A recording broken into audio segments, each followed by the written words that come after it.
रामकृष्ण हरी मैत्रिणींनो. तर नातेवाईकाचे कधी ड्रेस आणि ब्लाऊज शिवायला घ्यायचे नाही. एकतर त्यांच्याकडून पैसे कमी घ्या ती घ्या आणि परत त्यांचे बोलणे का.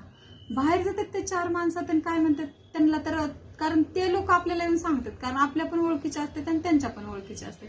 फक्त काय म्हणतात, अहो चांगला बसला ब्लाऊज फक्त इथं टाईट झाला, अहो चांगला बसला ड्रेस फक्त इथं लूज झाला, अहो चांगला बसला फक्त गळा असा ओढतोय हो, अहो चांगला बसलाय पण ते पाठीलची उंची जरा कमी झाली हो, असं म्हणतात. राहतंय काय मग चांगलं सांगायचं, सगळंच तर तुम्ही सांगून टाकले त्यांना. हे असं करतात.